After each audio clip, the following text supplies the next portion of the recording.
জানি না তোমার বন্ধুর স্ত্রী এরকম কি হয়েছে কি তোমাকে তার জন্য ছুটি নিয়ে করতে হবে। এনিওয়ে তোমার ছুটি বাকি আছে, তুমি নিতে পারো। তুমি আমাকে মেল করো, আমি দেখছি।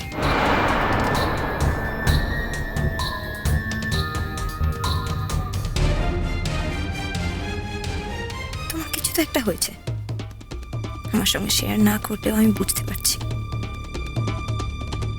এমন কিছু যা তোমাকে আমার থেকে অনেক দূরে সরিয়ে দিচ্ছে। দূরত্বের খেলা যদি শুরু হয়ে গিয়েই থাকে মিস্টার অনুজয় চ্যাটার্জি, তাহলে সেই খেলায় আমিও হারব না। দেখা যাক, তুমি যত দূরত্ব তৈরি করতে পারো, আমি তার থেকে দ্বিগুণ দূরত্ব তৈরি করতে পারি কিনা তোমার সঙ্গে। বাবা, আসছি আমি। এত সকাল সকাল? মাঝরাতে বেরোলে প্রশ্ন করা চলে না, আর সকাল সকাল বেরোলে বুঝি প্রশ্নটা করা চলে?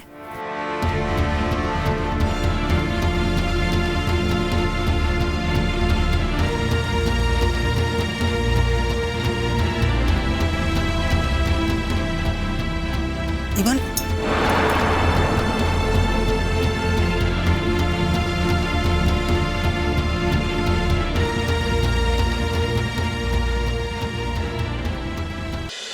যদি আপনাকে ওরা কোনো প্রশ্ন করে আপনি কোনো উত্তর দেবেন না। যা উত্তর দেওয়ার আমি দেব। আর কি জিজ্ঞেস করবে? যা জিজ্ঞেস করার তো জিজ্ঞেস করে ফেলেছে। বলা তো যায় না। যাকে যদি প্রশ্ন করেও আপনি কিছু বলবেন না, আমি উত্তর দেব। আমার মনে হয় না আমাকে বেশি প্রশ্ন করার সাহস পাবে। আমরা এখন কোথায় যাচ্ছি? আমরা এখন যাব সাউথ ক্যালকাটার দিকে। আমার পরিচিত সূত্রে একটা ফ্ল্যাটের খোঁজ পেয়েছি, দেখেও এসেছি। আমার পছন্দ হয়েছে। একজন কেয়ারটেকার আছে, ফ্ল্যাটের মালিক বাইরে থাকেন, ভাড়া দিতে চাই। আর ফ্ল্যাটটা যেহেতু ফার্নিশড ফ্ল্যাট, কোনো কিছু কেনারও ব্যাপার নেই। আপনি এখন থেকে ওখানেই থাকবেন। ও, ওখানে কোনো প্রবলেম হবে না তো?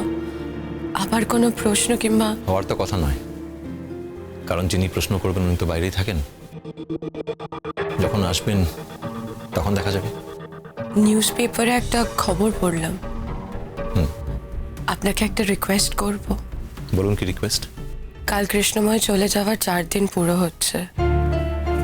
এই মৃত্যুকে তো অপঘাতে মৃত্যু বলবো, তাই আমাকে একটা মন্দিরে নিয়ে যাবেন কাল। আমি একটু ফুল দেব। নিশ্চয় নিয়ে যাব, আমি সঙ্গে করে নিয়ে যাবো। এটাই বলার ছিল। Thank you. মন খারাপ করবেন না, এক্ষুনি আমাদের রিসেপশনে গিয়ে কথা বলতে হবে। ওখানে ম্যানেজার, রিসেপশনিস্ট সকলেই থাকবে। আমি ঠিক আছি। আপনি চাইলে রুমে বসতে পারেন কি?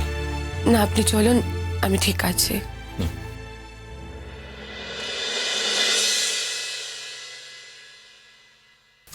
Good morning sir. Good morning. আমাদের একদিনের পেমেন্ট করা ছিল, আর একদিনের পেমেন্ট বাকি। আর রেস্ট অ্যামাউন্ট টোটাল কত হয়েছে বলুন, আমাদের একটু তাড়া আছে। হ্যাঁ, আমি স্যার এক্ষুনি করে দিচ্ছি। ম্যাডামের শরীর ঠিক আছে তো? কেন, ম্যাডাম কি শরীর খারাপে কমপ্লেন করেছিল নাকি আপনার কাছে? না না, আসলে ম্যাডাম ডাক্তার দেখাবেন বলেছিলেন, কিন্তু ম্যাডাম তো ঘর থেকেই বেরোলেন না। তাই ভাবলাম ওনার শরীরটা বোধহয় খুব খারাপ, তাই হয়তো আর ডাক্তারের কাছে যেতে পারেননি। এখন যাচ্ছি। ও আচ্ছা, আবার আসবেন ম্যাডাম?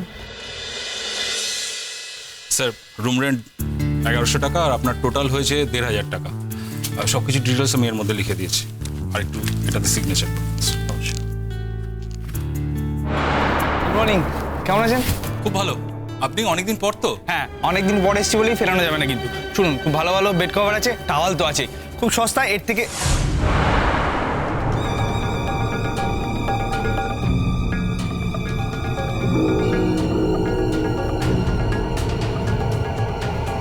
সুধা ভাই,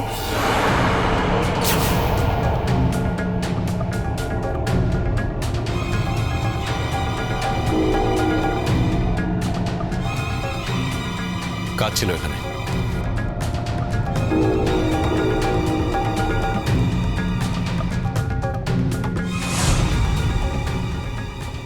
এই ভদ্রমহিলাকে ছোটদাবাই হোটেল থেকে বেরোচ্ছে কেন? এই ভদ্রমহিলাকে ওর চেনা? ভদ্রমহিলার সঙ্গে দেখা করতে এসেছিল, কিন্তু ভদ্রমহিলা তো বেরিয়ে যাচ্ছে। এটাই কি ছোটদাবাইয়ের বন্ধুর বউ? এই কি কোনো সমস্যায় পড়েছে? তাহলে বন্ধুটা কোথায়?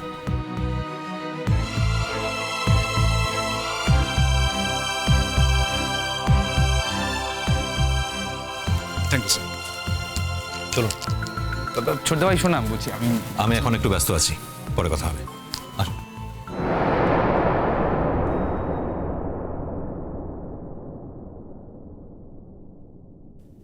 উনি কি আপনার নিজের দাদা নাকি?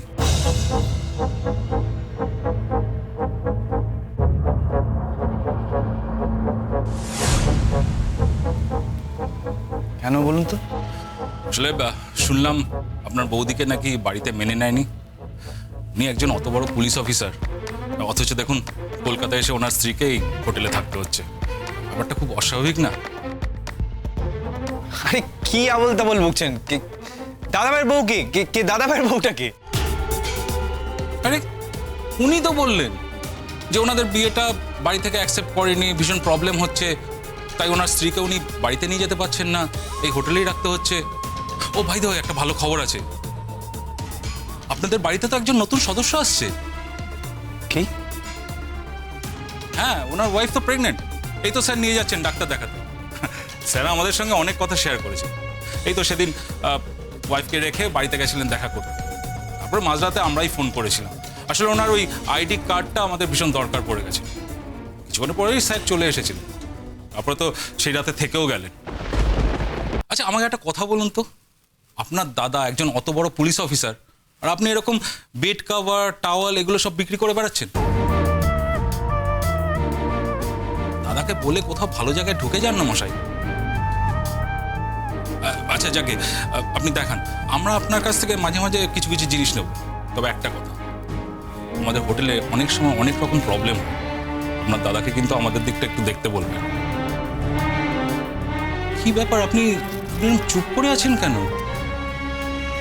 হ্যাঁ, বুঝতে পেরেছি, বৌদিকে নিয়ে বাড়িতে খুব প্রবলেম হচ্ছে, তাই তো? আরে দাদা, এইসব তো হামেশাই হচ্ছে আজকাল, এগুলো আবার কেউ মানে নাকি? বাড়িতে বোঝান না, মেনেন তো বলুন। আমাদেরও খুব খারাপ লাগছিল জানেন তো। আসলে উনি এরকম একজন প্রেগনেন্ট ওমেন, নিজের শ্বশুরবাড়ি কলকাতায় থাকতেও আমাদের এই হোটেলে পড়ে থাকতে হচ্ছে, খুব স্যাড। যা দেখলাম তা কি ইমনকে বলবো? ইমনকে তো কখনো কিছু গোপন করিনি। দাদাভাই জীবনে কি নতুন কোনো মানুষ এসছে? এসব কি কথা শুনছি? দাদাভাই সেদিন বাড়ি থেকে হোটেলে এসেছিল এই ভদ্রমহিলার সঙ্গে। কেন, কি হয়েছে দাদাভাইয়ের? এই ভদ্রমহিলা বা কে? দাদাভাই এসব কথা কেন বলেছে এদের?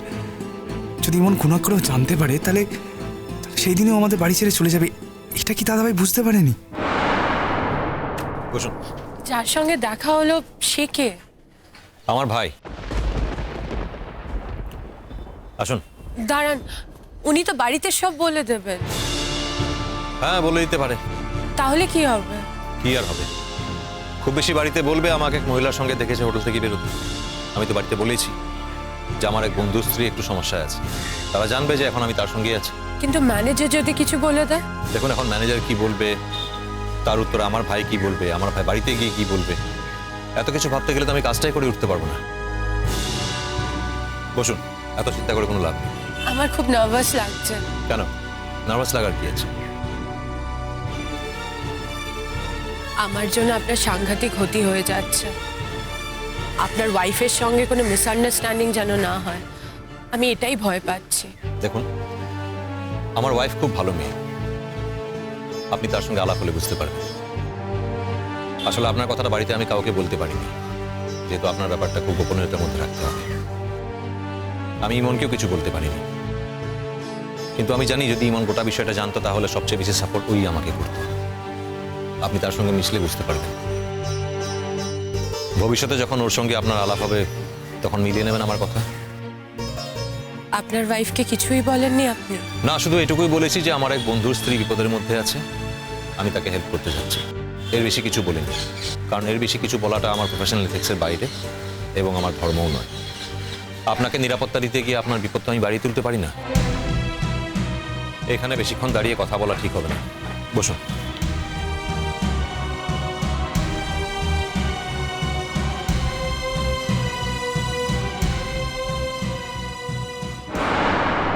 তুমি এত সাসপেন্স রেখো না প্লিজ, আমার ভালো লাগে না। যেটা বলার সোজাসুজি বলো।